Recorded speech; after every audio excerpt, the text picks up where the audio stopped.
60년을 함께한 친구가 제 집을 훔치려 했습니다. 여러분, 이 말을 제 입으로 직접 하게 될 줄은 꿈에도 몰랐어요. 그것도 10살 때부터 함께한 친구가 말이에요.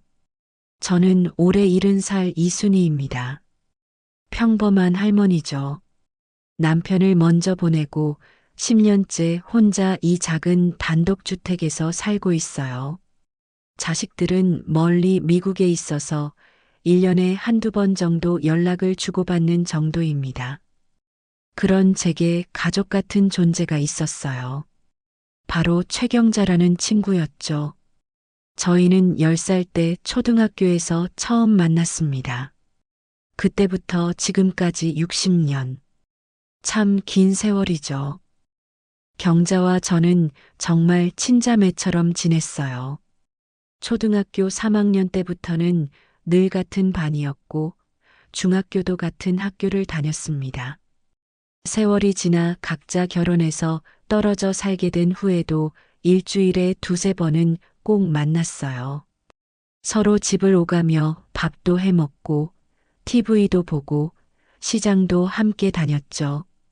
특히 저희 남편이 세상을 먼저 떠난 후에는 경자가 혼자 남은 저에게 큰 힘이 되어줬어요. 혼자 있어서 외로움을 느낄 때마다 그때쯤 경자가 항상 찾아와 줬거든요.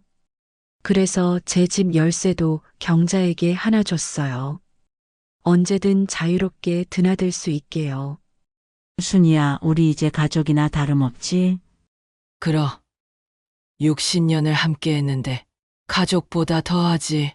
그때는 정말 그렇게 믿었어요. 60년이라는 시간이 얼마나 긴 세월인지 생각해 보세요. 대부분의 사람들 인생보다도 긴 시간을 함께 한 거예요. 그러니 당연히 가족처럼 생각했죠. 경자는 제 집에 정말 자주 왔어요. 일주일에 서너 번은 기본이었고, 때로는 거의 매일 얼굴을 보기도 했어요. 아침에 시장 가서 장을 보면 점심은 함께 먹고, 오후에는 이런저런 이야기를 나누며 시간을 함께 보냈습니다. 그날도 경자와 함께 시장에 갔어요. 고등어가 싱싱하다며 함께 사서 저녁은 고등어 구이를 해 먹었죠.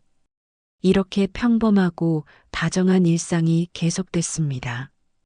경자가 제 서랍이 어디에 뭐가 있는지도 다 알고 저도 경자네 집 구조를 훤히 알 정도로 가까웠어요. 그런데 한 달 전쯤이었어요. 경자가 조금 묘한 부탁을 했어요. 순이야, 미안한데 여기 좀 도장 찍어줄래? 도장. 뭐 하는데 쓸 건데? 아, 그게. 친구 하나가 부동산 관련해서 보증을 좀 서달래서. 형식적인 거야. 그때도 수상하다는 생각이 들긴 했어요. 평생을 함께한 친구 사이지만 보증은 함부로 서는 게 아니잖아요. 세상을 오래 살다 보니 보증 때문에 인생 망친 사람들을 많이 봤거든요. 경자야. 보증은 좀 오랜 친구지만 이런 건 조심해야지. 아이고, 순이야. 날 못 믿어? 60년을 함께 했는데. 그냥 형식적인 서류라니까. 걱정 마. 경자가 약간 서운한 표정을 지으며 말했어요. 평생 친구를 의심하냐는 듯한 눈빛이었죠. 그 표정을 보니 괜히 제가 친구를 못 믿는 나쁜 사람 같았어요. 알았어. 그럼 그 서류 좀 보자. 고마워, 순이야. 역시 넌 내 친구야. 그렇게 서류를 대충 훑어봤는데 무슨 내용인지 잘 이해가 안 되더라고요. 나이가 드니까 작은 글씨는 잘 안 보이고 어려운 법률 용어들은 무슨 말인지 모르겠고요. 하지만 경자가 형식적인 거라고 하니까 믿었어요. 평생을 함께한 친구인데 날 속일 리 없다고 생각했죠. 그래서 도장을 찍어줬습니다. 지금 생각하면 그게 실수의 시작이었어요.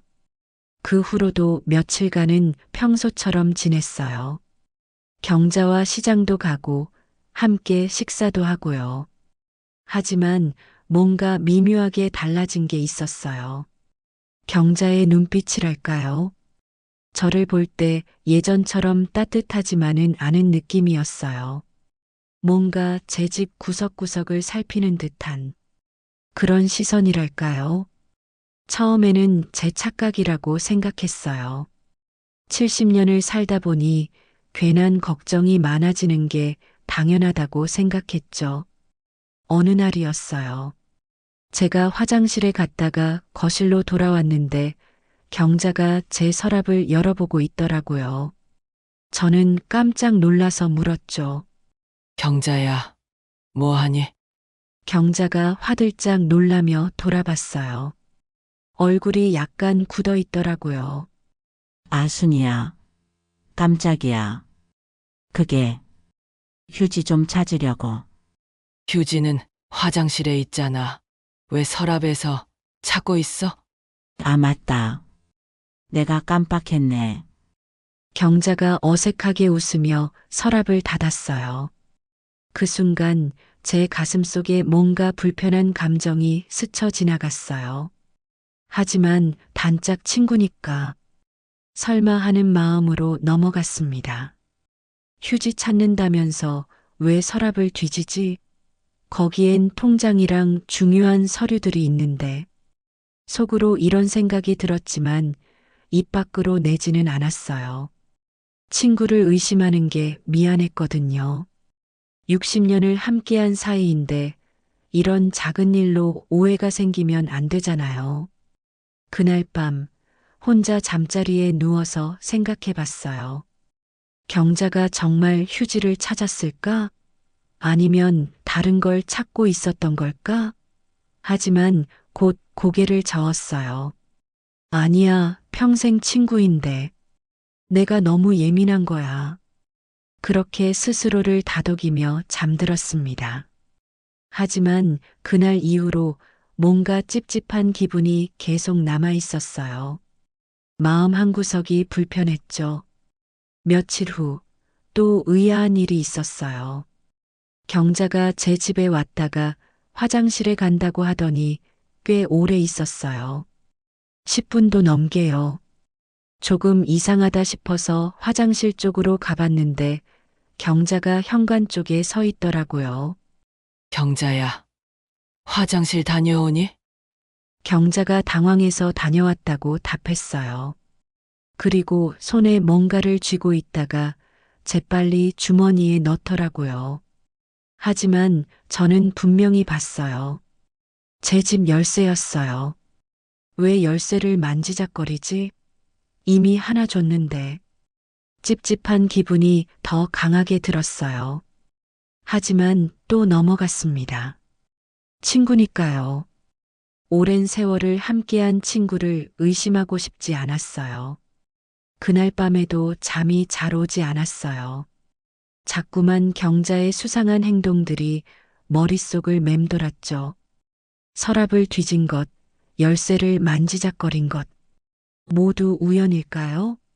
아니면 뭔가 의미가 있는 걸까요? 아니야, 내가 혼자 사니까 너무 예민해진 거야. 경자는 절친이야. 날 해칠 리 없어. 스스로에게 계속 이렇게 말했어요. 하지만 마음 한구석의 불안감은 점점 커져만 갔습니다. 며칠 후였어요. 경자가 또 찾아왔는데 표정이 밝았어요. 뭔가 좋은 일이 있는 것처럼 들떠 있더라고요. 경자가 산책을 제안했고 함께 동네를 걸었어요. 산책하면서 경자가 이런저런 이야기를 했어요. 동네 소식도 전해주고 다른 친구들 근황도 알려주고요.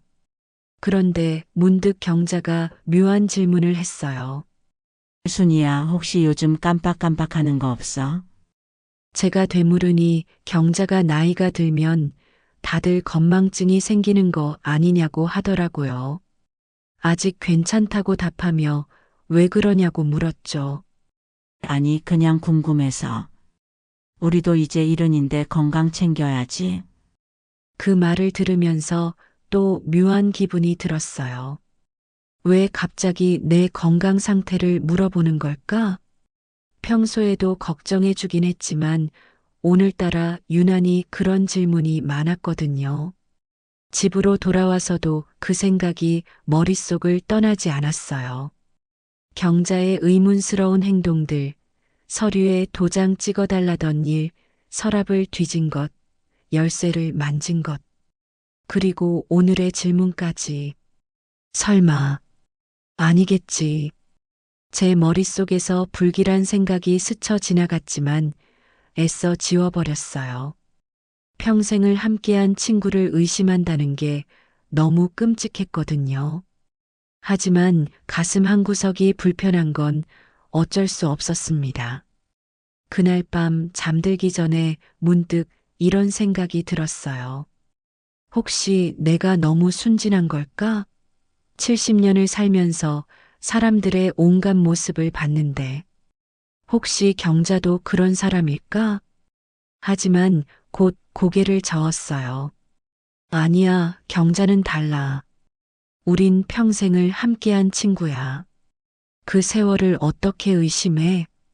그렇게 스스로를 달래며 잠들려고 했지만 쉽지 않았어요. 뭔가 큰일이 다가오고 있다는 예감이 들었거든요.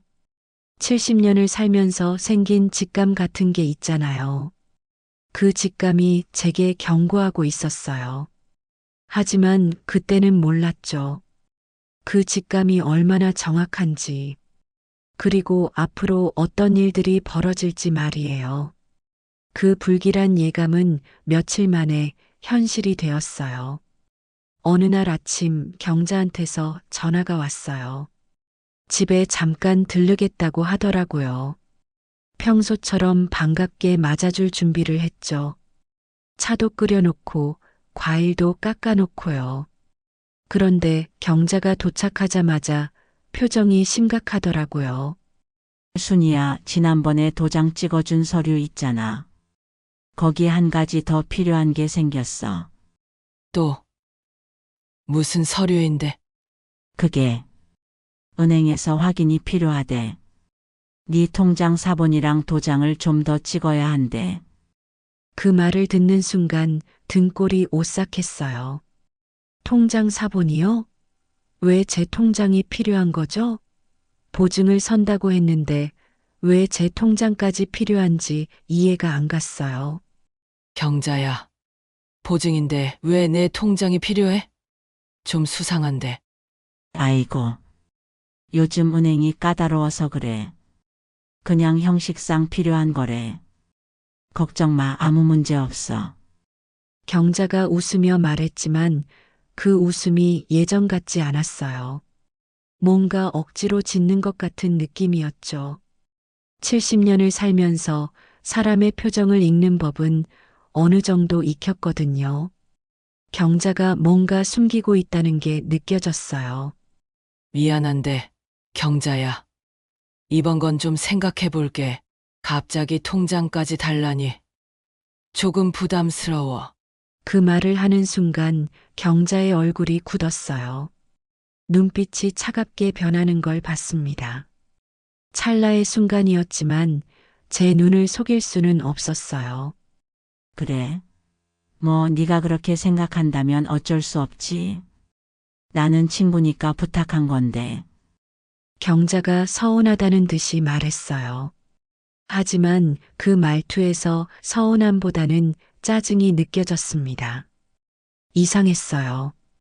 평소에 경자라면 이해한다고 했을 텐데 오늘은 달랐어요. 경자가 그날은 일찍 돌아갔어요.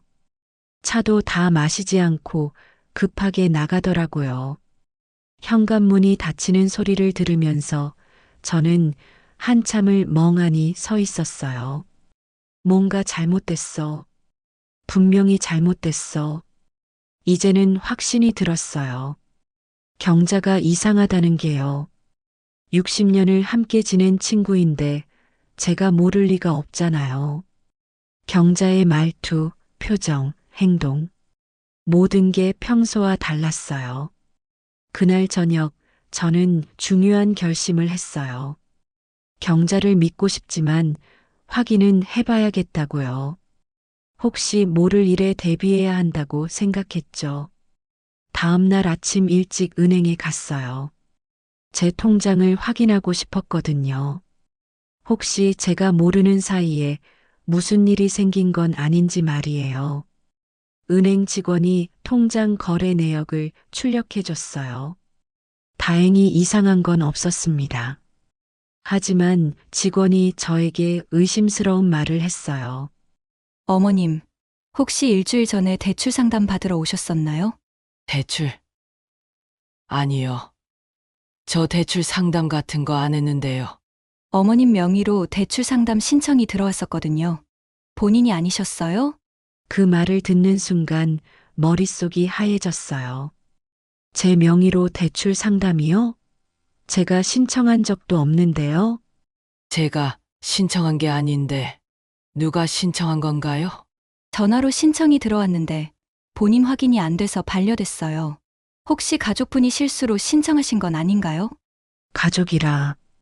제 자식들은 미국에 있는데 뭐하러 한국에서 대출을 신청하겠어요. 그럼 누가?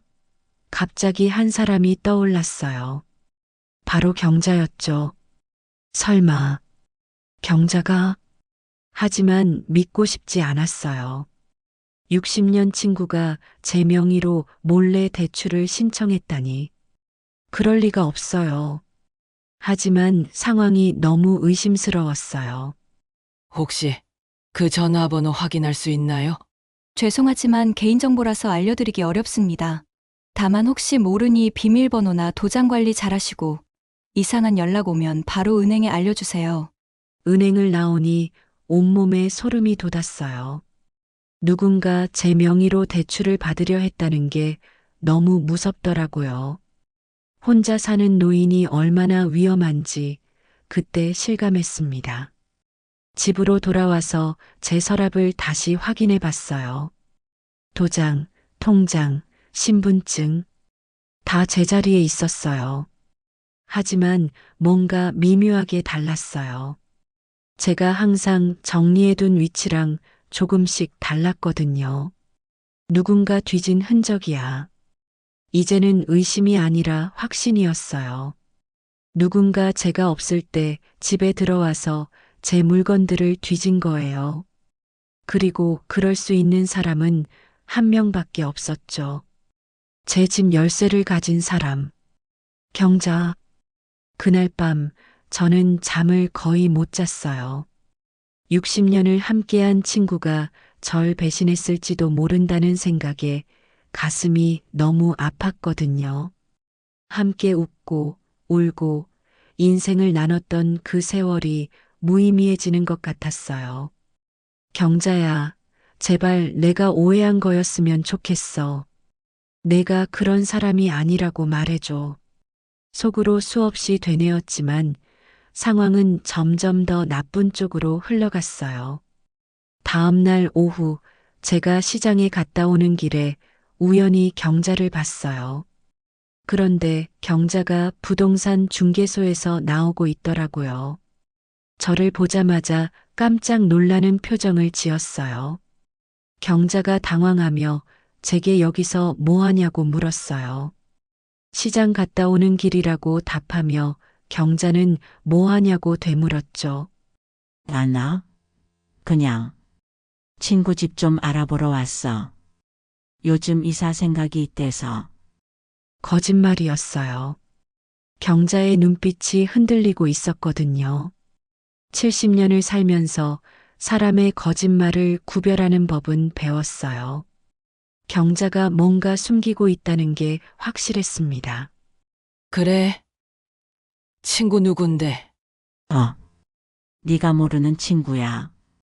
그나저나 날씨 춥지? 나 급한 일 있어서 먼저 갈게. 경자가 황급히 자리를 떠났어요. 뒤도 안 돌아보고 빨리 걸어가더라고요. 뭔가 들키면 안 되는 일을 하고 있는 게 분명했어요. 저는 경자가 나온 부동산 중개소 앞에 서 있었어요. 들어가 볼까 말까 고민하다가 용기를 냈습니다. 뭔가 확인해야 할 것 같았거든요. 중개소 문을 열고 들어갔어요. 직원이 반갑게 맞아주더라고요. 저 방금 나간 사람이 제 친구인데요. 혹시 무슨 상담을 하셨나요? 아, 그분이요. 집 임대 상담하러 오셨는데요. 혹시 어머님 집을 임대로 내놓으실 생각 있으신가요? 그 말을 듣는 순간 정신이 아찔했어요. 제 집을 임대로요? 제 집을요? 네. 이 주소 맞으시죠? 단독주택이요. 그분이 집주인 대신 상담하러 오셨다고 하시던데. 손이 떨렸어요. 경자가 제 집을 임대로 내놓으려 하고 있었던 거예요. 제 허락도 없이요.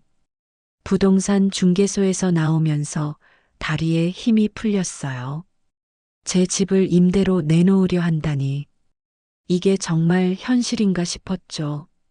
집으로 돌아오는 길 내내 머릿속이 복잡했어요. 경자가 정말 제 집을 노리고 있는 걸까요? 60년을 함께한 친구가 저한테 이럴 수 있을까요? 아니야. 아직 확실한 건 아니야. 오해일 수도 있어. 스스로를 다독이며 집에 도착했어요. 하지만 현관문을 열고 들어서는 순간 또 이상한 걸 발견했어요. 제가 나가기 전에 분명히 거실 불을 껐는데 켜져 있더라고요. 내가 깜빡한 걸까? 하지만 아니었어요.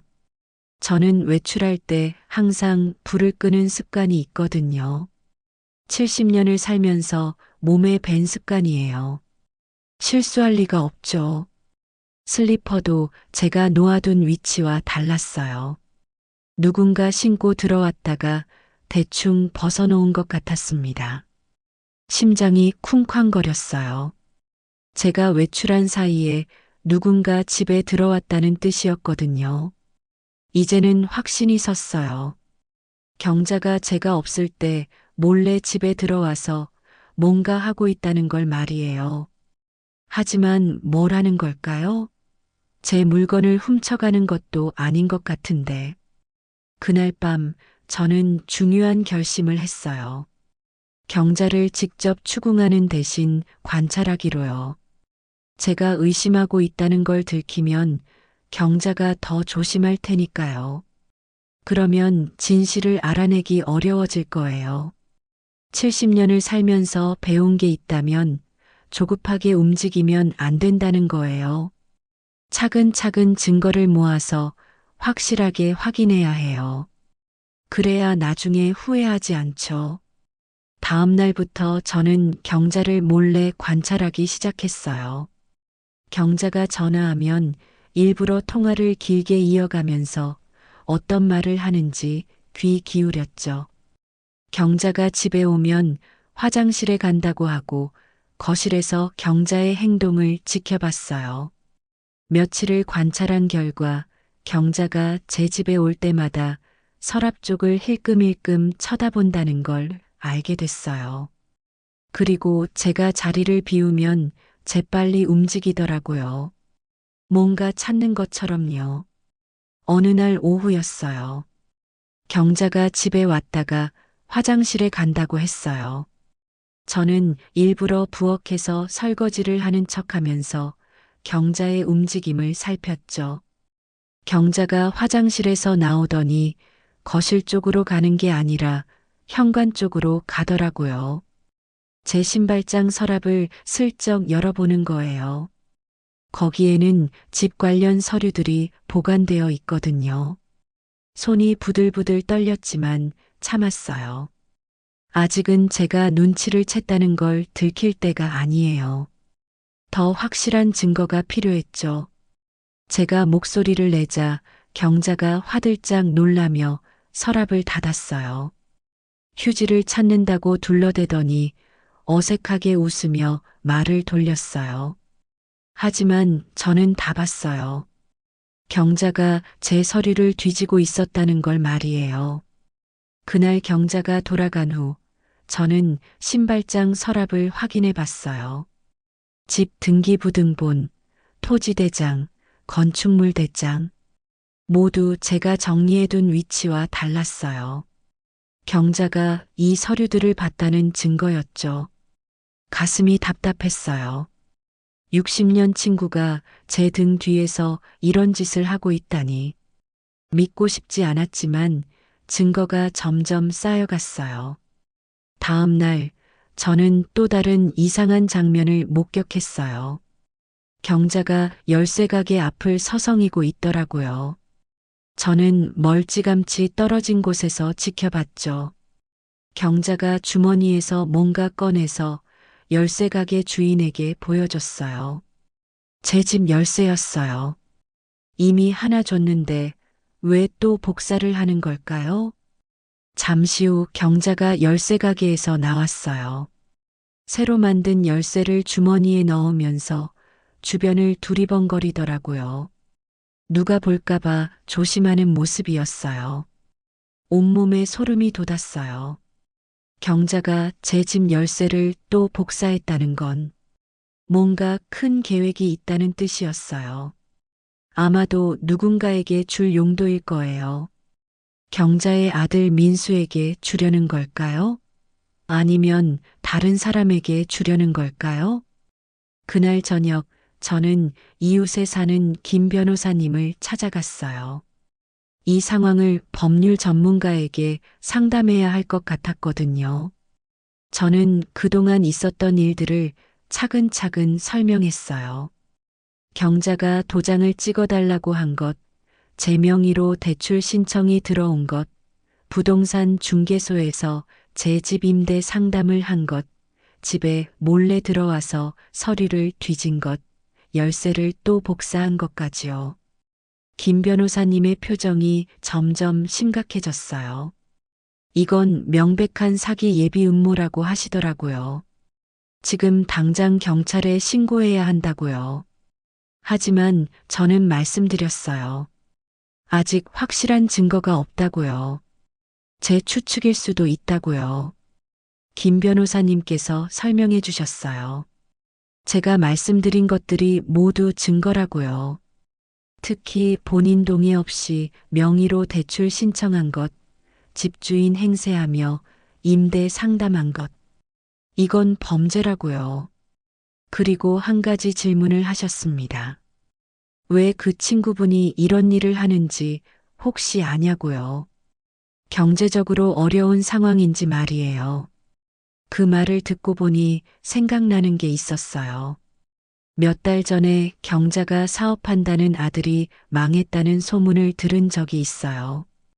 그때는 대수롭지 않게 넘겼는데, 그러고 보니 경자 아들이 사업 망했다는 얘기를 들었다고 말씀드렸어요. 그렇게 되면서 빚도 엄청 많아져 버린 것 같다고도요. 그렇다면 동기가 명확하다고 하시더군요. 제 집을 이용해서 돈을 마련하려는 거라고요. 전세 사기일 가능성이 높다고요. 전세 사기. 그 말을 듣는 순간 머릿속이 복잡해졌어요. 경자가 제 집으로 전세 사기를 치려고 한다니. 그렇게까지 할 수 있는 사람이었나요? 김 변호사님의 조언은 이랬습니다. 첫째, 지금 당장 도장과 서류를 안전하게 보관하세요. 둘째, 열쇠를 모두 교체하세요. 셋째, 그 친구분의 행동을 계속 관찰하면서 증거를 모으세요. 넷째, 결정적 증거가 나오면 바로 경찰에 신고하세요. 증거를 더 모아야 한다는 말씀이셨죠. 지금 상태로 신고하면 경자가 잡아떼면 입증이 어렵다고요. 현장을 잡아야 한다고요. 예를 들어 몰래 들어와서 서류를 가져가는 순간이라든지 불법으로 계약서를 작성하는 순간 같은 거요. 김 변호사님의 조언을 듣고 집으로 돌아왔어요. 해야 할 일이 명확해졌어요. 증거를 모으는 거예요. 그리고 경자의 계획이 뭔지 정확히 파악하는 거죠. 그날 밤 저는 제 귀중품들을 모두 다른 곳에 숨겼어요. 도장, 통장, 신분증, 집 관련 서류들. 경자가 함부로 가져가지 못하도록요. 그리고 작은 녹음기를 하나 샀어요. 경자와의 대화를 녹음하기 위해서요. 다음 날 아침 경자한테서 또 전화가 왔어요. 오늘 시간 되냐고 중요한 얘기가 있다고 하더라고요. 전화로는 좀 그렇고 집에서 만나자고 했어요. 30분 후에 온다고요. 전화를 끊고 나서 저는 녹음기를 주머니에 넣었어요. 오늘 경자가 무슨 말을 할지 모두 기록해 두려고요. 30분 후 경자가 집에 왔어요. 표정이 평소와 달리 밝았어요. 뭔가 좋은 소식이 있는 것처럼요. 경자가 좋은 제안이 하나 있다고 했어요. 혼자 이 큰 집에서 사는 게 외롭지 않냐고요. 차라리 전세를 놓으면 어떻냐고요. 그럼 목돈도 생기고 작은 원룸으로 옮겨서 편하게 살 수 있다고요. 드디어 본색을 드러내기 시작했어요. 제 집을 전세로 놓자는 거였죠. 제가 갑자기 왜 그런 생각을 하냐고 물었습니다. 경자가 설명하기 시작했어요. 요즘 전세 시세가 좋고 이 집 크기면 3억은 받을 수 있고 그 돈으로 예금 넣어두면 이자도 많이 나오고 마치 제 걱정을 하는 것처럼 말했어요. 하지만 저는 알고 있었어요. 경자의 진짜 속셈을요. 제가 물었죠. 전세를 놓으면 절차가 복잡하지 않냐고 계약서도 써야 하고 말이에요. 경자가 답했어요. 괜찮다고 자기가 다 도와줄 거라고요. 부동산 중개사 아는 사람도 있고 계약서 작성하는 것도 도와줄 수 있다고요. 제 주머니 속 녹음기가 이 대화를 모두 기록하고 있었어요. 경자가 제 집을 전세로 놓으려고 한다는 명백한 증거였죠. 우선은 고맙다고 했어요. 하지만 이런 큰일은 좀 생각해 봐야 할 것 같다고 자식들한테도 물어보고 해야 한다고요. 경자가 말했어요. 자식들은 미국에 있는데 뭘 알겠냐고요. 나중에 알려줘도 된다고 기회는 지금이라고 했죠. 경자가 점점 조급해지는 게 느껴졌어요. 왜 이렇게 서두르는 걸까요? 뭔가 급한 일이 있나 봐요. 경자가 돌아간 후 저는 김 변호사님께 다시 전화를 걸었어요. 오늘 있었던 일을 말씀드리며 조언을 구했죠. 변호사님께서 말씀하셨어요. 결정적 순간을 포착해야 한다고 CCTV를 설치하는 게 좋겠다고요. 그날 밤 인터넷으로 작은 CCTV를 주문했어요. 다음 날 아침 배송된 카메라를 거실 선반 뒤에 몰래 설치했습니다. 경자가 눈치채지 못할 만한 곳이었죠. 저는 녹음기를 꺼내서 다시 들어봤어요. 경자의 목소리가 또렷하게 녹음되어 있었죠. 명백한 증거였어요. 경자가 제 집을 전세로 놓으려고 계획하고 있다는 걸 보여주는 증거죠. 하지만 김 변호사님 말처럼 이것만으로는 부족했어요. 더 결정적인 증거가 필요했습니다. 그날 밤 저는 오랜만에 자식들한테 전화를 걸었어요. 미국에 있는 큰아들한테요. 아들이 놀란 목소리로 어디 아프냐고 물었어요. 제가 먼저 전화하는 일이 거의 없거든요. 아니라고, 괜찮다고, 그냥 목소리 듣고 싶어서 그랬다고 말했어요. 아들은 엄마가 먼저 전화하는 게 이상하다며 걱정했지만 저는 정말 괜찮다고 안심시켰습니다. 아들의 걱정스러운 목소리를 듣자니 마음이 아팠어요. 하지만 아직은 말할 때가 아니에요. 확실한 증거를 모은 다음에 알려줘야죠. 괜히 걱정만 할 테니까요. 짧은 통화를 마치고 전화를 끊었어요. 자식들한테는 나중에 모든 게 정리되면 말하기로 생각했습니다. 다음 날부터 저는 본격적으로 증거를 수집하기 시작했어요.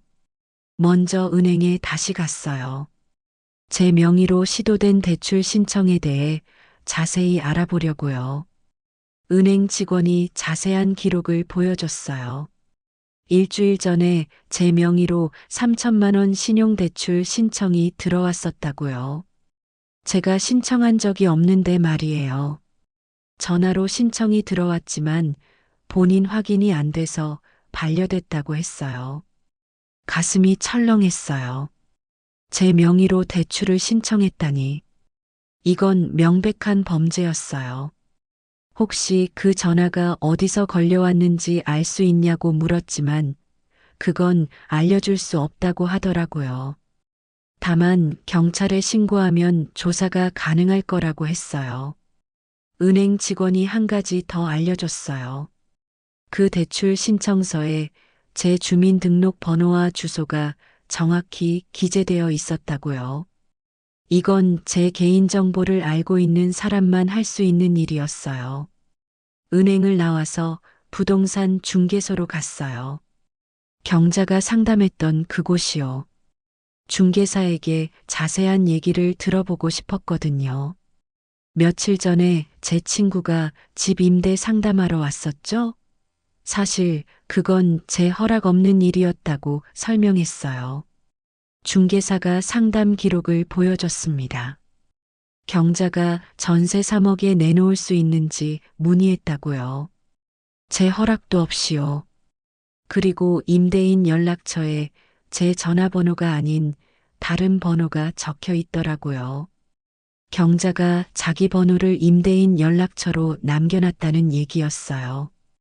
계약할 때는 집주인이 직접 와야 한다고 말씀드렸다는 말도 들었죠. 손이 또 떨렸어요. 경자가 자기 번호를 임대인 연락처로 남겨놨다니. 이건 명백한 사기 행각이었어요. 혹시 이 상담 기록 복사해 줄 수 있냐고 물었어요. 경찰 신고용으로 필요하다고 말씀드렸죠. 중개사가 깜짝 놀라며 전세 사기 시도라는 말에 놀라워했어요. 이런 일은 꼭 신고해야 한다고 조언해주며 상담 기록을 복사해줬습니다. 부동산 중개소를 나와서 집으로 돌아오는 길에 또 경자를 봤어요. 이번에는 카페에 앉아서 누군가와 통화하고 있더라고요. 저는 카페 밖에서 몰래 지켜봤습니다. 경자의 표정이 심각했어요. 뭔가 다급하게 얘기하는 것 같았어요. 입모양을 읽으려고 했지만 잘 보이지 않았죠. 하지만 경자가 계속 손으로 돈 세는 신용을 하는 게 보였어요. 김 변호사님 말이 맞았어요. 경자가 경제적으로 심각하게 어려운 상황인 게 분명했어요. 그래서 제 집을 이용해서 돈을 마련하려는 거죠. 집으로 돌아와서 저는 그동안 모은 증거들을 정리했어요. 녹음 파일, 은행 대출 신청 기록, 부동산 상담 기록. 하나씩 모아놓고 보니 경자의 계획이 선명하게 보였어요. 경자는 제 집을 전세로 놓아서 3억을 받으려고 했어요. 그 돈으로 자기 빚을 갚고 저는 아마 요양원에 보내려고 했을 거예요.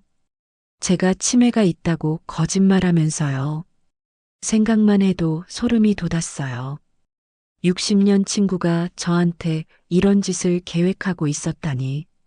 제 인생을 완전히 망가뜨릴 뻔했어요. 다음 날 저녁 김 변호사님을 다시 찾아갔어요. 그동안 모은 증거들을 보여드렸죠. 변호사님이 하나하나 살펴보더니 고개를 끄덕였어요. 이 정도면 충분한 증거라고 지금 당장 경찰에 신고해도 된다고 하셨습니다. 하지만 저는 말씀드렸어요. 아직 실제로 피해를 입은 건 아니라고요. 시도만 했을 뿐이라고요. 변호사님께서 설명해 주셨습니다. 시도만 해도 범죄라고요. 사기 예비 음모, 문서 위조 시도, 개인정보 무단 사용. 이미 여러 범죄가 성립한다고요. 그 말을 듣고 나니 안심이 되면서도 한편으로는 슬펐어요. 정말로 경찰에 신고해야 하나? 60년 친구를 감옥에 보내야 하나? 솔직히 마음이 복잡하다고 말씀드렸어요. 60년을 함께한 친구인데 말이에요. 변호사님께서 제 마음을 이해하신다고 하셨어요. 하지만 경자가 이 일을 성공했다면 저는 집도 잃고 요양원에 갇혀서 평생을 후회하며 살았을 거라고 말했어요. 변호사님 말이 맞았어요. 경자의 계획이 성공했다면 저는 정말 끝장이었을 거예요. 좀 더 생각해 보겠다고 말씀드렸어요. 아직 마음의 준비가 안 됐다고요. 그럼 이렇게 하라고 하시더군요. 증거는 계속 모으되 신고는 제가 준비됐을 때 하라고요. 다만 조심해야 한다고 그 친구분이 더 대담하게 나올 수 있다고 말씀하셨습니다. 집으로 돌아와서 저는 오랜 고민에 빠졌어요. 경자를 신고해야 할까? 아니면 직접 만나서 따져야 할까? 그런데 얼마 후였을까요? 핸드폰이 울렸어요. 경자였어요. 내일 시간 되냐고 좋은 소식이 있다고 하더라고요. 좋은 소식이 뭐냐고 물었더니 전세 세입자를 구했다고 했어요. 내일 만나서 계약하면 된다고요. 3억에 바로 계약하고 싶다는 사람이라고요. 심장이 쿵쾅거렸어요. 벌써 세입자를 구했다고요? 경자가 이렇게 빨리 움직일 줄은 몰랐어요. 아직 생각 중이라고 너무 급하게 하면 안 된다고 말했어요. 하지만 경자는 기회는 지금이라고 했어요. 이런 조건 좋은 세입자 흔치 않다고요. 내일 꼭 만나자고 10시에 집으로 가겠다고 했어요. 전화를 끊고 나서 저는 결심했어요. 내일 경자를 만나서 모든 걸 끝내야겠다고요. 더 이상 미룰 수 없었어요. 김 변호사님께 전화를 걸었어요. 내일 경자가 세입자를 데려온다고 계약하자고 한다고 말씀드렸죠. 그럼 내일이 결정적 순간이라고 현장을 잡아야 한다고 하셨습니다. 어떻게 하면 되냐고 물었어요. 경찰에 미리 연락해서 대기시켜 놓으라고 하셨어요. 그리고 경자가 계약서를 작성하려는 순간 그때 경찰을 부르는 거라고요. 알겠다고 답했어요. 그렇게 하겠다고요. 그날 밤 저는 거의 잠을 못 잤어요. 내일이면 모든 게 끝나요. 60년 우정도 경자와의 관계도. 하지만 어쩔 수 없었어요. 제 인생을 지켜야 했으니까요. 그런데 바로 그날 밤 새벽 2시쯤이었을까요? 갑자기 현관문 여는 소리가 들렸어요. 누군가 열쇠로 문을 여는 소리였죠. 심장이 두근거렸어요. 경자였어요. 복사한 열쇠로 제가 자는 사이에 몰래 들어온 거예요. 저는 침대에서 가만히 있었어요. 자는 척하면서 경자가 뭘 하는지 지켜봤죠. 경자가 거실로 가더니 제 서랍을 열었어요. 그리고 뭔가 찾기 시작했어요. 아마 도장이나 서류를 찾는 것 같았어요. 하지만 없었죠. 제가 다 숨겨놨으니까요. 경자가 당황해서 여기저기 뒤지는 소리가 들렸어요. 그 소리를 들으면서 저는 확신했어요. 이 사람은 더 이상 제 친구가 아니에요. 그냥 제 재산을 노리는 범죄자일 뿐이에요. 10분쯤 지나서 경자가 조용히 집을 나갔어요. 현관문이 닫히는 소리가 들렸죠. 저는 침대에서 일어나 거실로 갔어요. 서랍이 엉망으로 뒤져져 있었어요. 경자가 급하게 찾다가 간 흔적이었죠. 핸드폰을 꺼내서 CCTV 어플을 열었어요. 그래요. 저는 며칠 전에 몰래 CCTV를 설치해뒀거든요. 경자의 행동을 녹화하기 위해서요. 화면을 보니 경자가 열쇠로 문을 열고 들어와서 서랍을 뒤지는 모습이 또렷하게 녹화되어 있었어요. 이제 더 이상 증거가 필요 없을 정도로 정말 완벽한 증거였어요. 그날 아침 9시 저는 김 변호사님께 전화를 걸었어요. 변호사님, 1시간 후에 경자가 옵니다. 어떻게 하면 되죠? 어머님, 제가 경찰에 미리 연락해뒀습니다. 이따가 10시 30분에 경찰이 대기하고 있을 거예요. 어머님은 평소처럼 행동하시고 경자 씨가 계약서를 꺼내는 순간 저한테 전화 주세요. 알겠어요. 변호사님, 고맙습니다. 전화를 끊고 나서 저는 거울을 봤어요. 70년을 산 제 얼굴에 주름이 깊게 패여 있더라고요. 오늘이면 모든 게 끝나요. 60년 우정도, 경자와의 추억도, 손이 떨렸지만 마음을 다잡았어요. 이건 제 인생을 지키기 위한 일이에요. 후회해서는 안 돼요. 오전 10시 정각, 초인종이 울렸어요. 경자였어요. 그리고 낯선 중년 남자가 함께 있었죠. 순이야. 이분이 세입자야. 조건이 정말 좋으니까 오늘 바로 계약하자. 어서 오세요. 이쪽으로 들어오세요. 최대한 평온한 척 했어요. 경자가 제 표정을 눈치채면 안 되니까요. 세 사람이 거실 테이블에 둘러앉았어요. 경자가 가방에서 서류 뭉치를 꺼냈어요.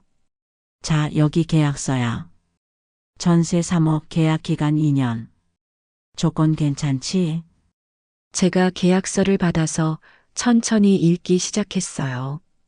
그런데 이상한 점을 발견했어요. 임대인 란에 제 이름이 아닌 경자의 이름이 적혀 있었어요. 경자야, 여기 임대인이 네 이름으로 되어 있는데 아, 그건. 편의상 그렇게 해놨어. 나중에 바꾸면 돼. 거짓말이었어요.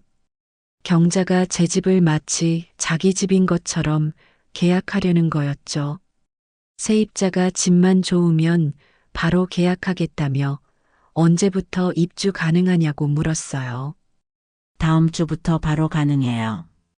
집주인이 다른 곳으로 이사 가실 예정이거든요. 제가 다른 곳으로 이사를 간다고요? 이건 완전히 제 집을 빼앗으려는 계획이었어요. 온몸에 소름이 돋았어요. 경자야, 잠깐만. 나 다른 곳으로 이사 간다는 얘기 들은 적 없는데 아, 그거. 요양원 말이야. 내가 좋은데 알아봤어. 거기 가면 편하게 지낼 수 있어. 드디어 본색을 드러냈어요. 저를 요양원에 보내고 제 집을 차지하려는 계획이었던 거예요. 요양원. 나는 요양원 갈 생각 없는데 순이야, 혼자 살기 힘들잖아. 요즘 건망증도 심해지고. 전문적인 돌봄 받는 게 좋을 것 같아. 경자가 지금 멀쩡한 저를 요양원에 보내기 위해 치매 환자 취급하고 있었어요. 그것도 오늘 처음 보는 사람인 세입자 앞에서요. 세입자가 의아한 표정으로 제가 직접 서명하는 건지 물었어요. 아, 그건 제가 대리로 해드릴게요. 집주인분이 손이 좀 불편하셔서. 제 손이 불편하다고요? 이건 명백한 사기였어요. 임대인 란도 그렇고 서명도 그렇고 거의 경자가 집주인 마냥 제 집을 자기 집인 척하면서 계약하려는 거였어요. 그 순간 저는 더 이상 참을 수 없었어요. 경자야, 그만해. 뭘 그만해. 이 모든 거짓말 말이야. 나는 요양원 안 가. 이 집도 절대 전세 안 놓아. 경자의 얼굴이 굳어졌어요. 세입자가 당황한 표정으로 저를 바라봤죠. 세입자가 뭔가 문제가 있다며 급히 자리를 떠났어요. 순진한 사람이었나 봐요. 자기도 경자의 사기에 이용될 뻔했던 거죠. 이제 저와 경자만 남았습니다. 순이야. 내가 설명할게. 설명. 60년 친구가 나한테 이럴 수 있어? 내 집 빼앗으려고 계획한 거 다 알아. 제 목소리가 떨렸어요. 분노와 배신감이 복받쳐 올랐거든요. 나도 어쩔 수 없었어. 아들 사업이 망해서 빚이 5억이야. 5억. 내가 어떻게 갚아? 네 집밖에 방법이 없었어. 경자가 무릎을 꿇으며 울기 시작했어요. 순이야, 미안해. 정말 미안해. 하지만 나도 살아야 했어. 빚쟁이들이 집까지 찾아왔단 말이야. 저는 차갑게 말했어요. 그래서 60년 친구를 이용하는 게 정당화돼. 나를 요양원에 보내고 내 집을 빼앗는 게 요양원은 진짜 좋은 데로 보내려고 했어. 정말이야. 너도 거기서 편하게 지낼 수 있었을 거야. 믿을 수 없는 말이었어요. 경자는 아직도 자기가 한 일이 얼마나 나쁜지 모르고 있었어요. 저는 휴대폰을 꺼내서 김 변호사님께 전화를 걸었어요. 변호사님, 지금 오세요. 순이야, 뭐 하는 거야? 누구한테 전화해? 변호사야. 그리고 경찰도 곧 올 거야. 경자가 벌떡 일어났어요. 평생을 함께한 친구를 경찰에 신고한다는 말에 60년 정을 생각해달라고 애원했지만 저는 단호하게 말했어요. 60년 친구라면 이런 짓 안 했겠지. 넌 이미 내 친구가 아니야. 그 말을 하는 순간 눈물이 났어요. 하지만 참았어요. 더 이상 약한 모습을 보이면 안 되니까요. 10분 후 김 변호사님과 경찰이 도착했어요. 경자는 소파에 주저앉아서 울고만 있었죠. 경찰관이 저에게 물었어요. 혹시 어머님이 신고하신 분이세요? 네, 맞습니다. 저는 그동안 모아둔 증거들을 모두 보여줬어요. 녹음 파일, 은행 대출 신청 기록, 부동산 상담 기록, 그리고 새벽에 몰래 침입한 CCTV 영상까지요. 경찰관이 증거들을 확인하더니 고개를 끄덕였어요. 충분한 증거가 있네요. 사기 예비 음모, 주거 침입, 개인정보 무단 사용. 여러 혐의가 성립합니다. 경찰관이 경자를 일으켜 세워 경찰서로 동행하자고 했어요. 경자는 계속 울면서 저를 불렀지만 저는 고개를 돌렸어요. 경자의 얼굴을 볼 수가 없었어요. 경자야. 네가 내 정을 생각했다면 이런 짓 안 했겠지. 경찰이 경자를 데리고 나갔어요. 현관문이 닫히는 소리가 들렸죠. 집안이 갑자기 조용해졌어요. 김 변호사님이 제 어깨를 토닥이며 말했어요. 어머님, 잘하셨습니다. 용기 있는 결정이었어요. 변호사님, 제가 잘한 건가요? 60년 친구를 감옥에 보냈는데 어머님께서 안 그러셨다면 어머님이 피해자가 되셨을 겁니다. 변호사님까지 돌아가고 나니 저는 집에 혼자 남았어요. 집안은 너무나 고요했어요. 거실 테이블 위에 경자가 가져온 계약서가 놓여 있었어요. 저는 그 계약서를 천천히 집어들었어요. 가짜 계약서였어요. 제 이름도 없이, 제 도장도 없이, 오직 경자의 이름만 적힌 위조 서류였죠. 이게 평생 우정의 끝이구나. 눈물이 났어요. 참았던 눈물이 한꺼번에 쏟아졌어요. 60년이라는 긴 시간이 하루아침에 무너진 게 너무 슬펐거든요. 하지만 동시에 안도감도 들었어요. 제가 경자의 계획을 막지 못했다면 지금쯤 저는 어떻게 됐을까요? 집도 없이 요양원에 갇혀서 평생 후회하며 살았겠죠. 창밖을 바라봤어요. 햇살이 따스하게 들어오고 있었어요. 오늘은 새로운 시작이에요. 비록 오랜 친구를 잃었지만 제 인생은 지켰어요. 그리고 깨달았어요. 진짜 친구는 시련 속에서 드러난다는 걸요. 경자는 결국 진짜 친구가 아니었어요. 제 재산만 노리는 사람이었죠. 하지만 일은 아직 끝나지 않았어요. 일주일 후 경자의 재판 날짜가 잡혔다는 연락을 받았습니다. 그리고 예상치 못한 사람이 제 집을 찾아왔어요. 경자의 아들이었습니다. 문을 열자 40대 중반쯤 되어 보이는 남자가 서 있었어요. 경자의 아들 민수였어요. 어렸을 때 경자네 집에 가면 종종 보던 그 아이였죠. 경자가 일할 때 제가 가끔 돌봐주곤 했어요. 순이 이모, 안녕하세요. 목소리가 떨리고 있었어요. 얼굴도 몹시 초췌해 보였고요. 인수야, 들어오려. 민수가 거실에 들어와 앉았어요. 고개를 숙이고 한참을 말을 못하더니 입을 열었어요. 이모, 제발 엄마를 용서해 주세요. 인수야, 제가 잘못했어요. 다 제 잘못이에요. 제 사업이 망해서 엄마한테 5억이라는 빚을 떠안긴 게 잘못이었어요. 민수가 눈물을 흘리기 시작했어요. 제 앞에서 무릎을 꿇더니 말했어요. 엄마는 절 살리려고 이모를 이용하려 했던 거예요. 저 때문에 그런 거라고요. 제발 엄마만은 용서해 주세요. 제 가슴이 아팠어요. 민수도 힘들었겠죠. 하지만 그렇다고 해서 경자가 한 일이 정당화될 수는 없었어요. 민수야, 너도 힘들었겠구나.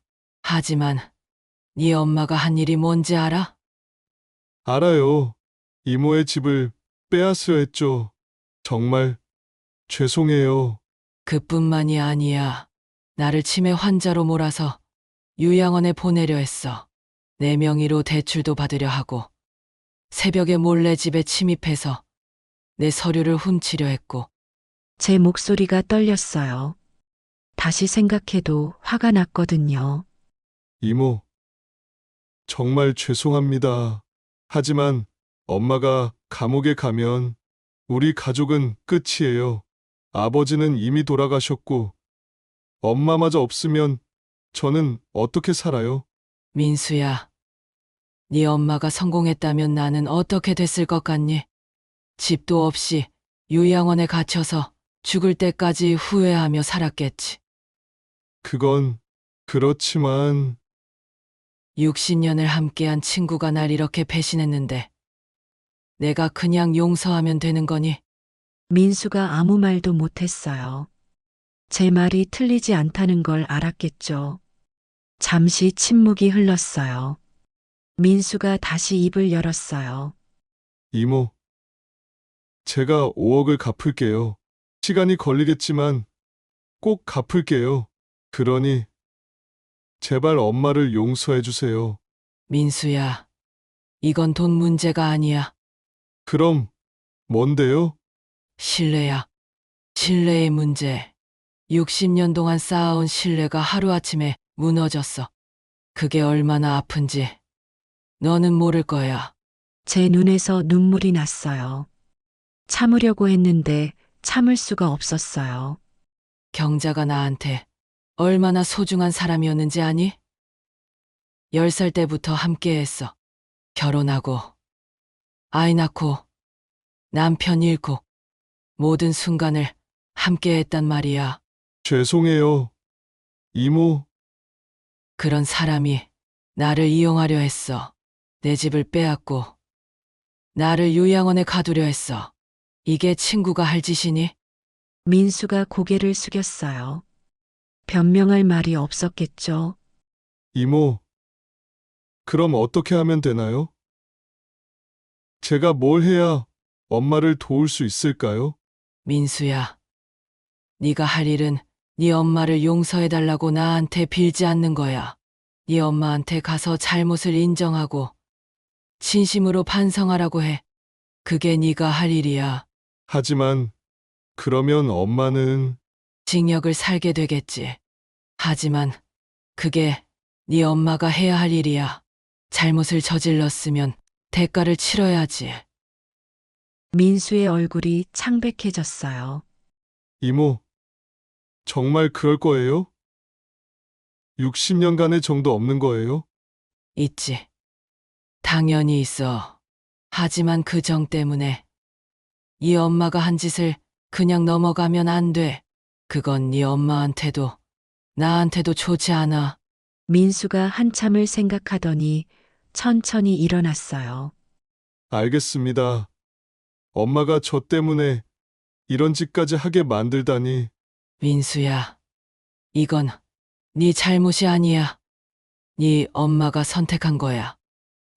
하지만 민수야, 가서 네 엄마 면회가 그리고 진심으로 반성하고 있는지 확인해봐. 만약 네 엄마가 진짜로 잘못을 깨달았다면 나도 생각해볼게. 민수의 눈이 조금 밝아졌어요. 정말요? 이모? 약속은 못해. 하지만 네 엄마의 진심을 보고 싶어. 60년 친구였으니까. 민수가 고개를 숙여 인사하고 나갔어요. 문이 닫히고 혼자 남았을 때 저는 깊은 한숨을 쉬었어요. 정말 이게 맞는 걸까?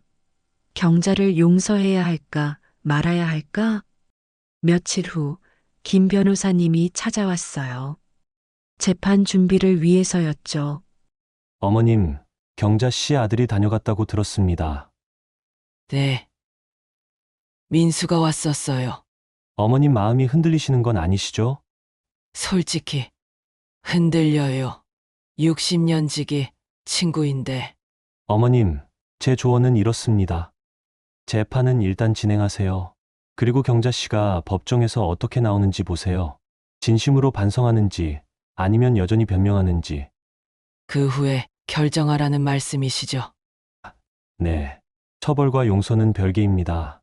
경자 씨가 처벌을 받는 건 당연하지만 어머님이 마음으로 용서하는 건 다른 문제예요. 변호사님 말이 맞았어요.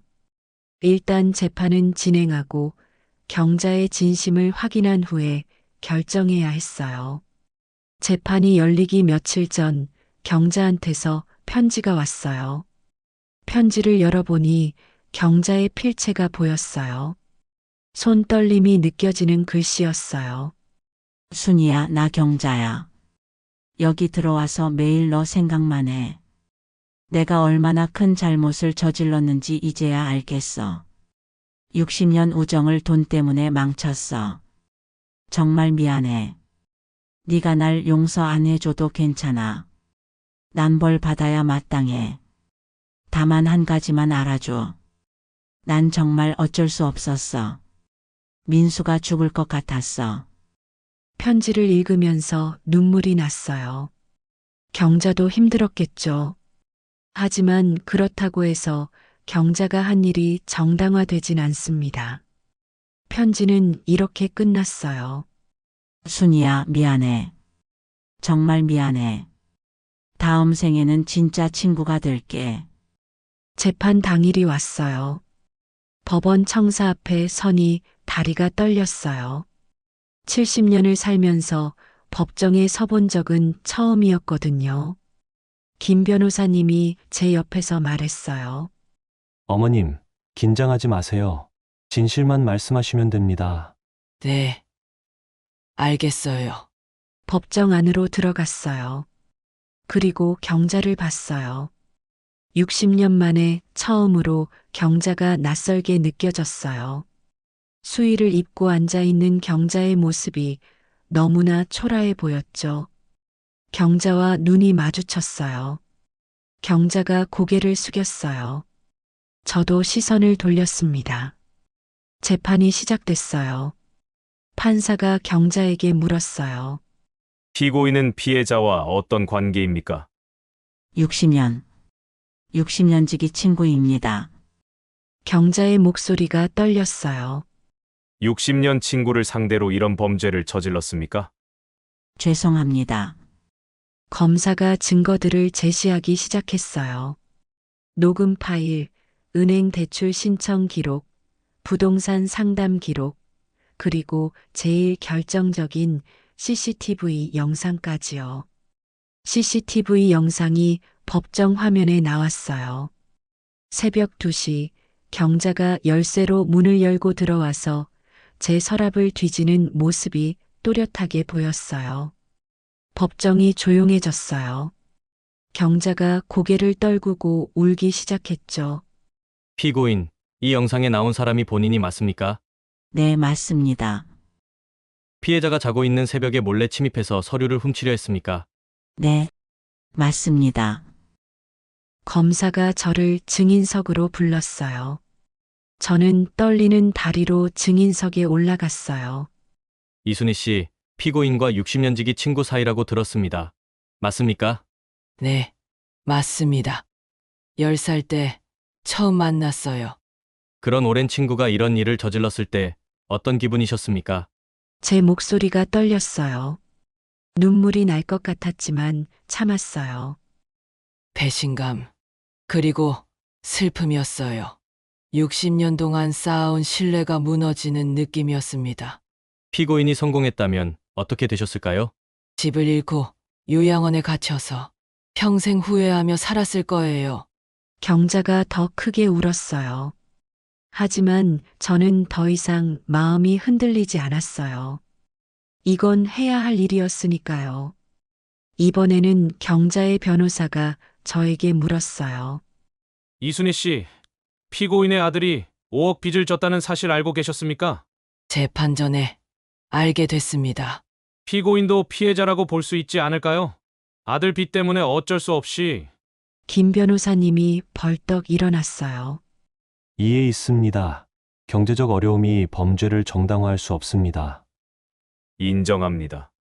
변호인, 질문 방향을 바꾸세요.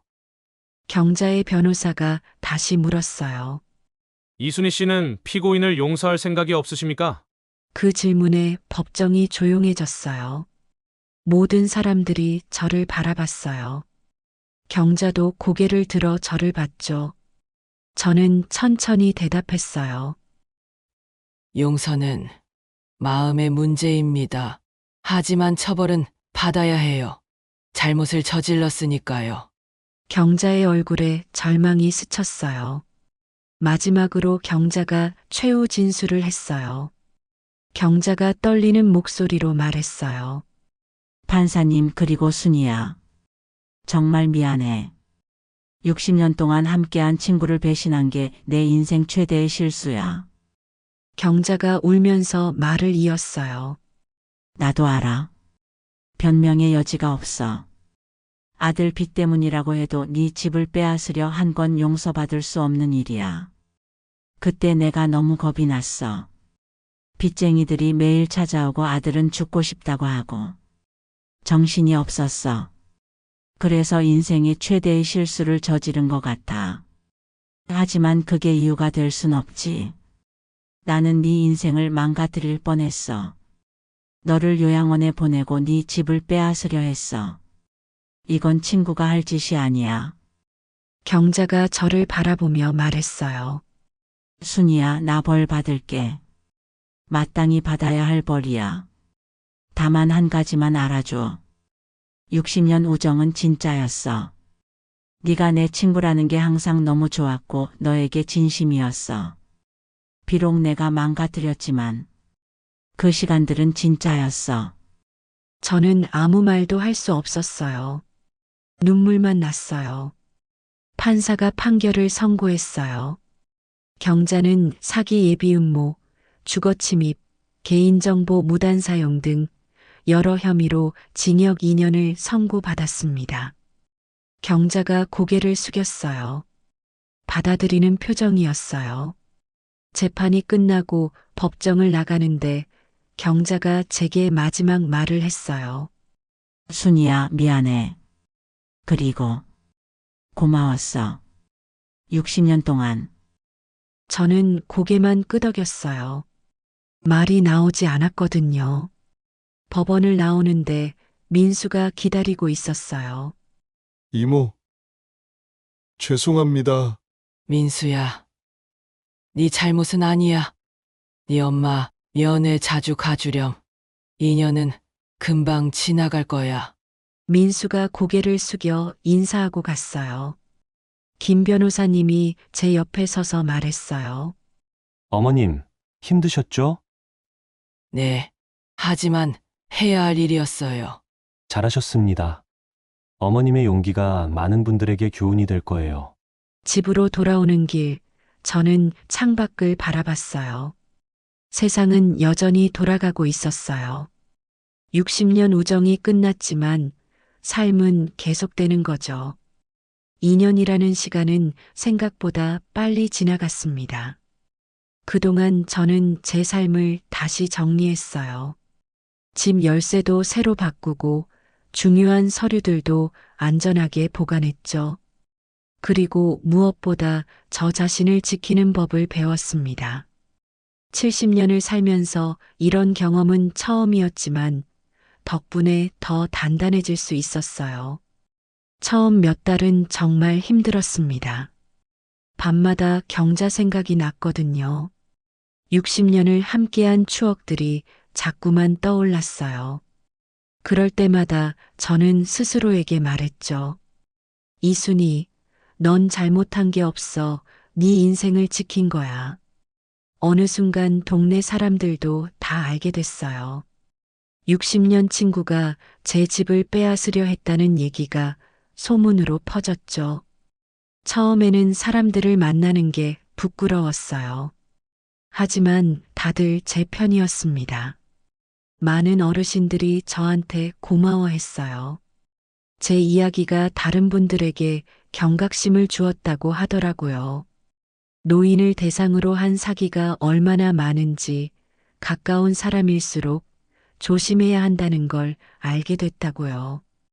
그 말을 들으니 제가 겪은 일이 헛되지 않았다는 생각이 들었습니다. 민수는 가끔 제게 찾아왔어요.